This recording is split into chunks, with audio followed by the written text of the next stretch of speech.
Hello friends, आप सभी के लिए हमारा सब्सक्राइब क्लास आज कम्युनिकेशन सिस्टम से रिलेटेड क्वेश्चन लेके आया है। फिजिक्स के जो आने वाले एयरफोर्स के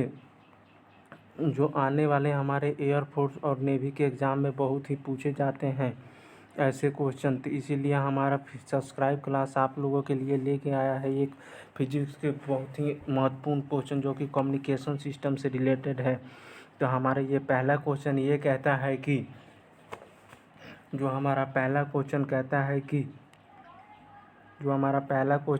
विद्युत चुम्बकीय तरंगें जिनका उपयोग दूर संचार में होता है वो होते हैं ऑप्शन ए पराबैंगनी, ऑप्शन बी अवरक्त, ऑप्शन सी दृश्य, ऑप्शन डी सूक्ष्म। तो this answer will be right. Option D सूक्ष्म होते हैं। जो हमारा विद्युत चुम्बकीय तरंग जिनका उपयोग दूर संचार में होता है वो सूक्ष्म होते हैं। हमारा दूसरा क्वेश्चन ये कहता है कि वाहक तरंगों पर किसी सूचना के अध्यारोपण की प्रक्रिया का माप है। ऑप्शन ए प्रेषण, ऑप्शन बी माडुलन, ऑप्शन सी विमाडुलन, ऑप्शन डी ग्रहण। तो इसका जो आंसर होगा this answer will be right. Option B माडुलन होगा। जो वाहक तरंगों पर किसी सूचना के अध्यारोपण की प्रक्रिया होती है, जो माडुलन अध्यारोपण की प्रक्रिया का माप माडुलन होता है। नंबर ऑफ 3 क्वेश्चन का लंबी दूरी तक रेडियो प्रसारण के लिए निम्नलिखित में से मुख्यतः उपयोग किया जाता है। ऑप्शन ए भू तरंगों का, ऑप्शन बी दृष्टि रेखा तरंगों का, ऑप्शन सी आयन मंडलीय तरंगों का, ऑप्शन डी उपग्रह संचार का। This answer will be right. Option C आयन मंडलीय तरंगों का। जो लंबी दूरी तक रेडियो प्रसारण के लिए निम्नलिखित में से मुख्यतः आयन मंडलीय तरंगों का उपयोग किया जाता है। हम बढ़ते हैं अब अपने नेक्स्ट क्वेश्चन की तरफ। जो हमारा नेक्स्ट क्वेश्चन है नंबर ऑफ 4 आप लोगों के स्क्रीन के सामने है। ये 4 नंबर क्वेश्चन कहते हैं कि ट्रांसड्यूसर एक युक्ति है जो ऑप्शन ए ध्वनि ऊर्जा को विद्युत ऊर्जा में बदलती है, ऑप्शन बी विद्युत ऊर्जा को ध्वनि ऊर्जा में बदलती है, ऑप्शन सी ए और बी दोनों, ऑप्शन डी उपरोक्त इनमें से कोई नहीं, नॉन ऑफ दिस। तो this answer will be right. Option C A और बी दोनों होगा। जो हमारा ट्रांसड्यूसर होता है वो ध्वनि ऊर्जा को विद्युत ऊर्जा में बदलता है और विद्युत ऊर्जा को ध्वनि ऊर्जा में भी बदलता है। हम बढ़ते हैं अपने नेक्स्ट क्वेश्चन की तरफ। हमारा नेक्स्ट क्वेश्चन का ये 5वां आप लोगों के सामने है। 5वां क्वेश्चन ये कहता है कि किसी तरंग के तरंग दैर्ध्य को प्रेषित करने के लिए प्रेषक की एंटीना का आकार होना चाहिए।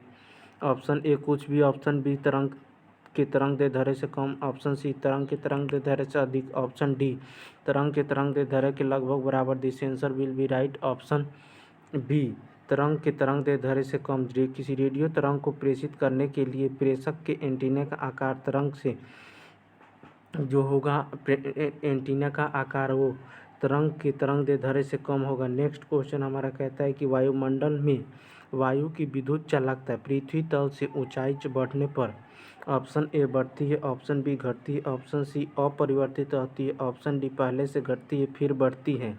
This answer will be right. Option ए बढ़ती है। वायुमंडल में वायु की विद्युत चालकता पृथ्वी तल से ऊंचाई बढ़ने पर बढ़ती है। हम बढ़ते हैं हम अपने नेक्स्ट क्वेश्चन की तरफ। जो हमारा नेक्स्ट क्वेश्चन ये कहता है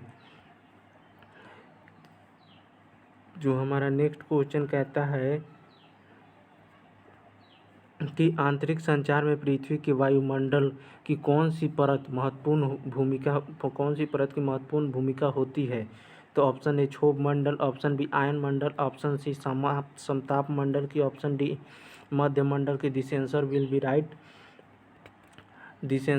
राइट। ऑप्शन बी आयन मंडल की होती है। आंतरिक संचार में पृथ्वी के वायुमंडल की आयन मंडल की परतें महत्वपूर्ण की भूमिका होती है। ये बढ़ते हैं हम अपने नेक्स्ट क्वेश्चन की तरफ। हमारा नेक्स्ट 8वां क्वेश्चन ये कहता है कि आप लोगों के सामने है 8वां क्वेश्चन जो कि आप लोगों के स्क्रीन के सामने दिखाई दे रहा है। अब हमारा ये 8वां क्वेश्चन जो कहता है कि 150 मीटर ऊंचाई के टीवी टावर से कितने क्षेत्रफल में टीवी प्रसारण किया जा सकता है जहां पृथ्वी की त्रिज्या 6.4 × 10 के पावर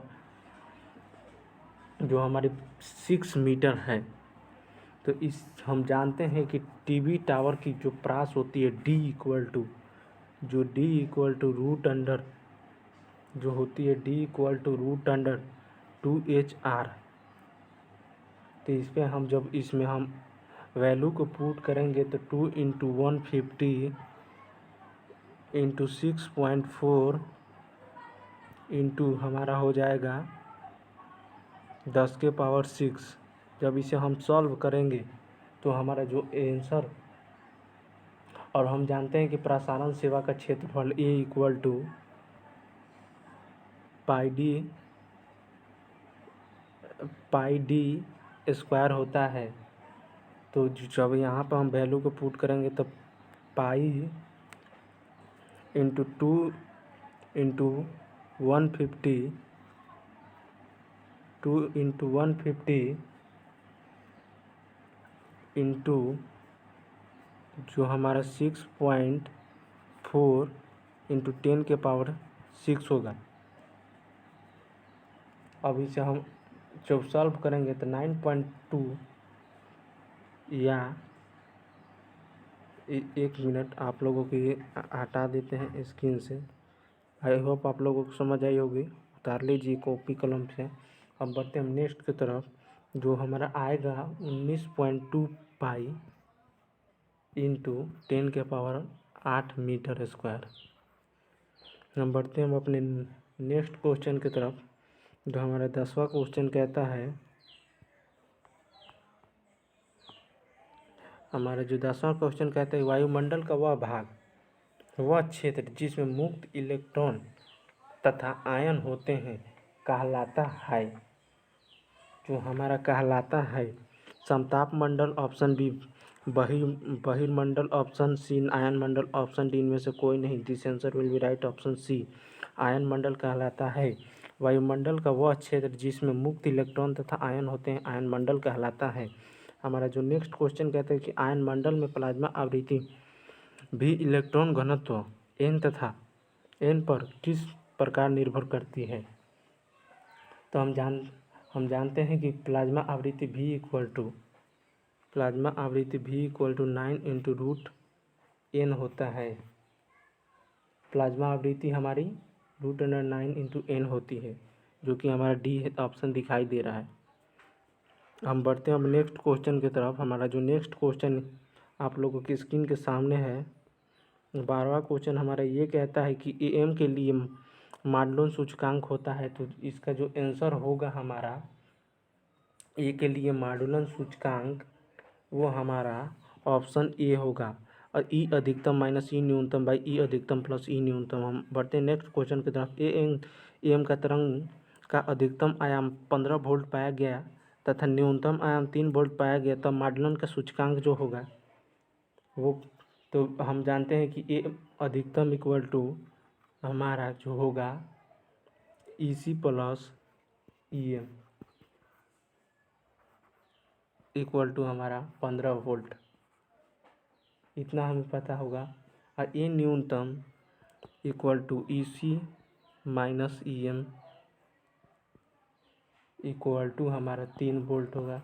हम समीकरण 1 तथा 2 को जोड़ने पर जो हमारा आएगा वो हमारा 6 वोल्ट। EM इक्वल टू जो हमारा आएगा वो हमारा 6 वोल्ट आएगा। आप सॉल्व करके देख लीजिएगा।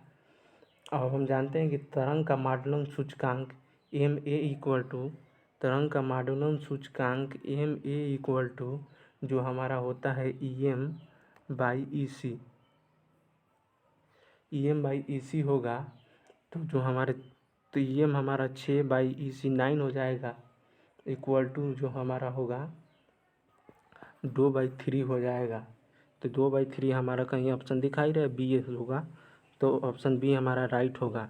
हम बढ़ते हैं नेक्स्ट क्वेश्चन की तरफ। हमारा 14वां क्वेश्चन ये कहता है कि एक स्वसरित प्रवर्धक परिपथ का LC गुणन क्या होगा जिससे कि 1 मेगाहर्ट्ज मॉडुलन की वाहक तरंग उत्पन्न की जा सके। तो इसका जो आंसर होगा ऑप्शन ए 4.54। तो इसका जो आंसर होगा, हम जानते हैं कि हम जानते हैं कि वाहक तरंगों की उत्पन्न की जा सके बोल रहा है।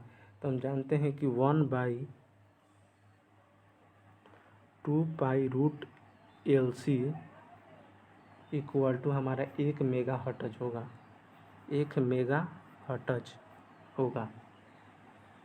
अब हमारा जो रूट एल सी जो होगा, रूट एल सी वो हो जाएगा 1/2 इंटू 10⁻⁶।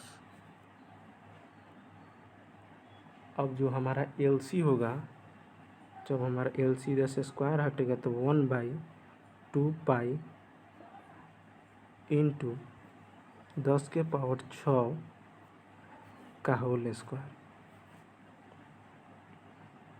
तो इस प्रकार जो हमारा जो आंसर आएगा वो हमारा आंसर आएगा 2.54 इंटू 10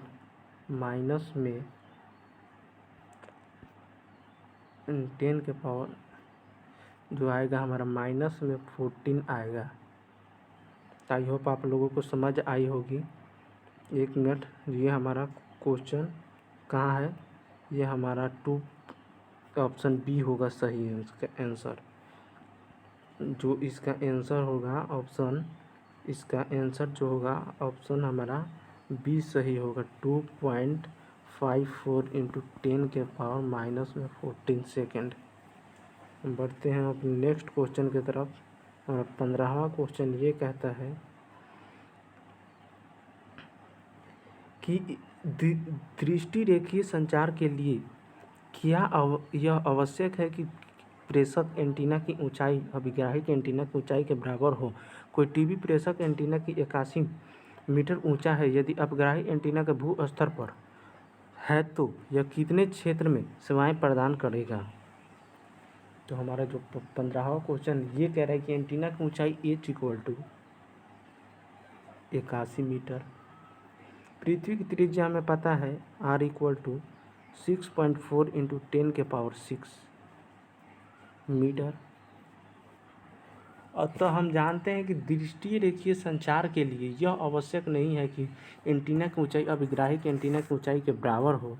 तब हमारा जो क्षेत्रफल हो जाएगा,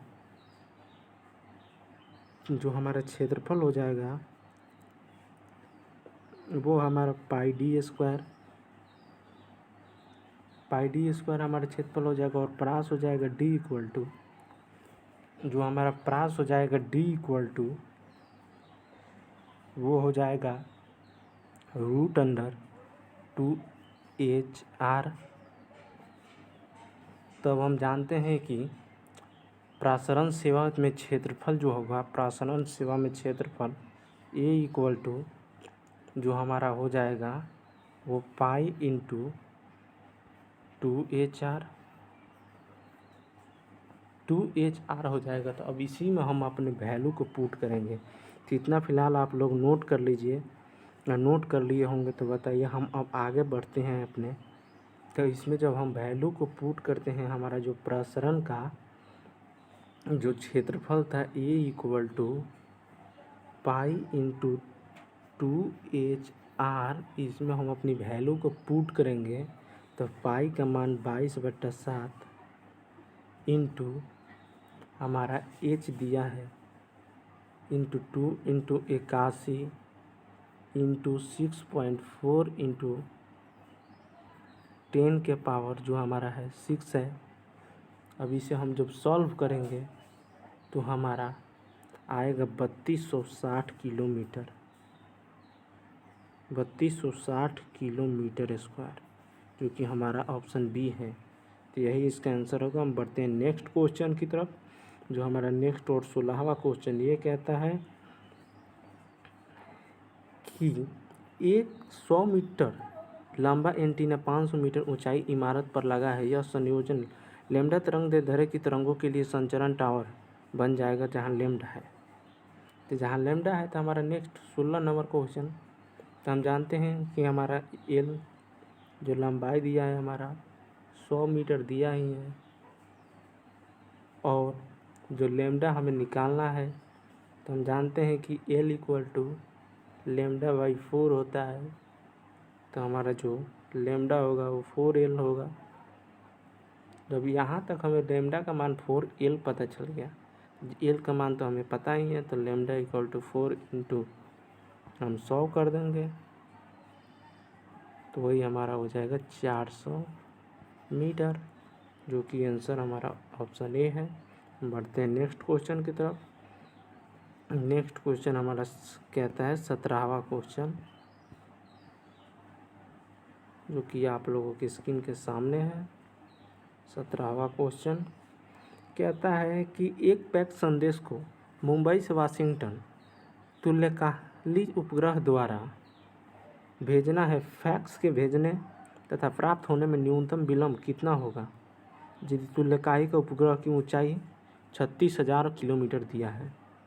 तो इसका हम जानते हैं कि तुल्यकालिक उपग्रह पृथ्वी की ऊंचाई है जो कि 36 किलोमीटर है, तो इसे हम 3.6 मीटर में चेंज करेंगे तो 3.6 इंटू 10⁻7 मीटर हो जाएगा। तो और उपग्रह द्वारा पैक्स को भेजने के लिए मुंबई तथा वाशिंगटन के बीच की दूरी d इक्वल टू, हम जानते हैं कि प्रास जो होता है 2HR होता है, d इक्वल टू 2HR। अब इसी में हम वैल्यू को पुट करेंगे तो 2 इंटू 3.6 इंटू 10⁻7 इंटू 6.4 इंटू 10⁻6। अब इसे जब हम सॉल्व करेंगे तो d इक्वल टू जो हमारा आएगा 21.5 इंटू 10⁻6 मीटर, जो कि हमारा यही आंसर होगा। और ये आंसर हमारा ऑप्शन ए में दिखाई दे रहा है। नहीं, इसका 6 ऑप्शन ए में नहीं। अब इतना हमारा जो मान हो गया डी का। अब हम पैक्स के भेजने तथा प्राप्त होने में जो न्यूनतम विलंब होगा, न्यूनतम विलंब हमारा जो, अब हम इतना आप लोग नोट कर लीजिए। हम बढ़ते हैं नेक्स्ट अगले तरफ। तो जो हमारा न्यूनतम विलंब था वो टी को होगा, पैक्स को भेजने तथा प्राप्त करने में जो न्यूनतम विलंब T equal to D by हमारा सी होगा, जो कि हमारा डी 21.5 इंटू 10⁻6 आया था, बाई हमारा सी जो होता है निर्वात में प्रकाश की चाल 3 इंटू 10⁸ मीटर प्रति सेकेंड। इसे जब हम सॉल्व करेंगे तो हमारा आएगा 7.1 इंटू 10⁻2 सेकेंड, जो कि हमारा ऑप्शन बी में दिखाई दे रहा है। बढ़ते हैं नेक्स्ट क्वेश्चन की तरफ। हमारा 18वां क्वेश्चन ये कहता है कि आयाम मांडुलन में वाहक तरंग की आवृत्ति होगी आवृत्ति मॉड्यूलेशन से कम, आवृत्ति मॉड्यूलन से अधिक, आवृत्ति मॉड्यूलेशन के समान, आवृत्ति मॉड्यूलेशन से कभी अधिक तथा कभी कम। तो this answer will be right option. क्या कह रहा है कि आवृत्ति मॉड्यूलेशन से कम, आवृत्ति मॉड्यूलेशन से अधिक तथा आवृत्ति मॉड्यूलेशन के समान तथा आवृत्ति मॉड्यूलेशन से कभी अधिक कभी कम। This answer will be right option A. आयाम मॉड्यूलेशन में वाहक तरंगों की आवृत्ति आवृत्ति मॉड्यूलेशन से कम होगी। पढ़ते हैं अपने नेक्स्ट क्वेश्चन की तरफ। हमारा नेक्स्ट क्वेश्चन कहता है 19वां क्वेश्चन। 19वां क्वेश्चन ये कहता है कि 19वां क्वेश्चन हमारा ये कहता है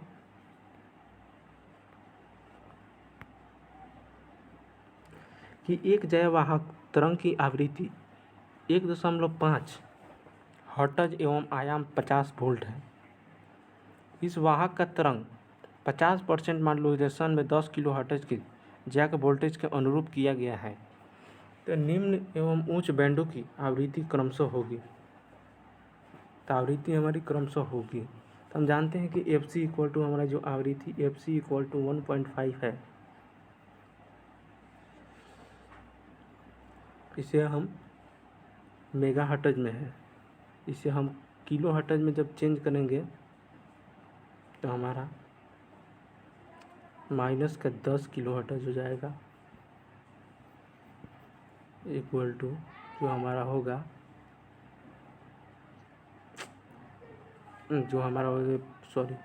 ये 1500 हमारा किलो हर्ट्ज हो जाएगा। अब हम जानते हैं कि एफएम हमारा जो दिया है वो 10 किलो हर्ट्ज दिया है, तो हमारा एफसी माइनस एफएम जो होगा वो 1500 किलो हर्ट्ज होगा, 1500 किलो हर्ट्ज। अब माइनस इसमें से हम 10 किलो हर्ट्ज करेंगे और इसमें से हम माइनस में 10 किलो हर्ट्ज करें तो हमारा आएगा 1490 किलो हर्ट्ज। अब जो हमारा 1490 किलो हर्ट्ज आएगा F C minus F M की, तो हमारा 1500 माइनस, 1 मिनट हम अलग से फिर समझा देते हैं।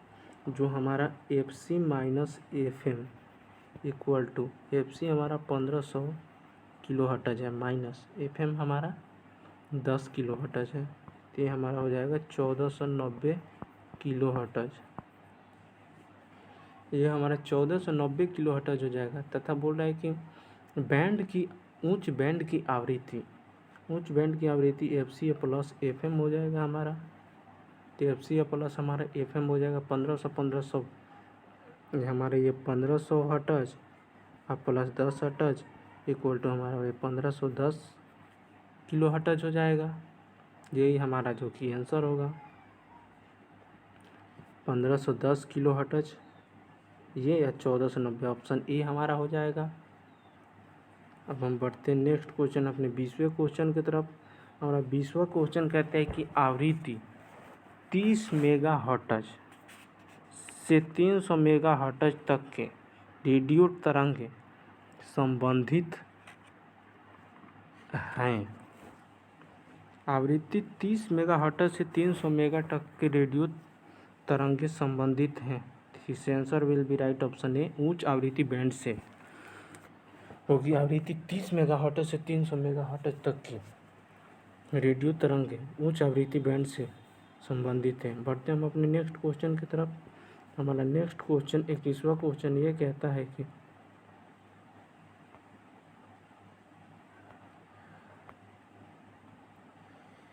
पृथ्वी के वायुमंडल के ऊपर ओजोन परत होती है जो, ऑप्शन ए सूर्य से पृथ्वी पर आने वाली प्रकाश की किरणों से सुरक्षा प्रदान करती है, ऑप्शन बी अवरक्त विकिरण का पृथ्वी के वायुमंडल से पलायन करके सुरक्षा प्रदान करती है, ऑप्शन सी आयन सूर्य से आने वाली पराबैंगनी किरण से सुरक्षा करती है, ऑप्शन डी ये रेडियो तरंगों को परिवर्तित करती है। This answer will be right.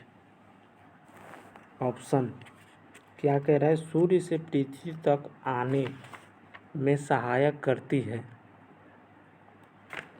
This answer will be right, सूर्य से आने वाली पराबैंगनी किरण से सुरक्षा करती है। जो पृथ्वी के वायुमंडल के ऊपर से ओजोन परत होती है जो सूर्य से आने वाली पराबैंगनी किरण से सुरक्षा करती है। नेक्स्ट क्वेश्चन हमारा कहता है कि आयाम मांडलिक तरंग में माइडुलांक 0 और 1 के बीच होता है। ये क्वेश्चन बहुत ही वेरी इंपॉर्टेंट है। ये क्वेश्चन पे VVI लिखा है। ये क्वेश्चन एयरफोर्स के एग्जाम में कई बार पूछ चुका है। हम बढ़ते हैं अपने नेक्स्ट क्वेश्चन की तरफ। जो हमारा नेक्स्ट क्वेश्चन ये कहता है 23 और 24, हमारे दो ये लास्ट क्वेश्चन है, ये आखिरी क्वेश्चन भी हमारा कहता है कि ओमेगा आवृत्ति की एक संदेश को सिग्नल को बी आयाम मांडलिक तरंग प्राप्त करने के लिए ओमेगा सी आवृत्ति की तरंग पर आरोपित किया गया है। तो AM की तरंग आवृत्ति होगी जो option A WM, option B WC, option C WC WM, omega C omega m/2, option D omega C और minus omega m/2। This answer will be right, option B omega C होगा। हमारा next question कहता है कि 12 volt शिखर voltage के वाहक तरंगों का उपयोग किसी संदेश सिग्नल के प्रेषण के लिए किया जाता है। मॉडर्न सूचकांक 75% के लिए मॉडर्न सिग्नल को शिखर वोल्टेज पर कितनी होनी चाहिए। तो हम जानते हैं कि शिखर वोल्टेज, एक सेकंड एक्सप्लेन कर देते हैं। हम जानते हैं कि शिखर voltage V0 equal to 12 volt और मॉडुलन सूचकांक म्यू इक्वल टू जो होगा हमारा 75%, जो कि 75/100 हो जाएगा। और हम जानते हैं कि मॉडुलन सूचकांक म्यू इक्वल टू जो होता है मॉडर्न सूचकांक शिखर वोल्टेज VM/शिखर वोल्टेज V0। इसलिए जो हमारा हो जाएगा मॉडुलन सूचकांक की शिखर वोल्टता Vm इक्वल टू मॉडुलन सूचकांक इंटू Vm इक्वल टू मॉडुलन सूचकांक म्यू इंटू शिखर वोल्टता V0। जब इसे हम मल्टीप्लाई करेंगे Vm हमारा 75/100 इंटू जो हमारा ये V0 शिखर वोल्टता 12 है। जब इसे सॉल्व हम करेंगे तो हमारा 9 वोल्ट आएगा, जो कि हमारा आंसर ऑप्शन सी है। आई होप आप लोगों की वीडियो समझ आई होगी। तो वीडियो समझ आई होगी तो वीडियो को लाइक करें, शेयर करें और चैनल को सब्सक्राइब करें, ताकि मैं आप सभी के लिए से क्वेश्चन चैप्टर वाइज लेके आता रहूँगा। तो फिलहाल के लिए मैं इतना ही, मैं मिलता हूँ अब अगले वीडियो में।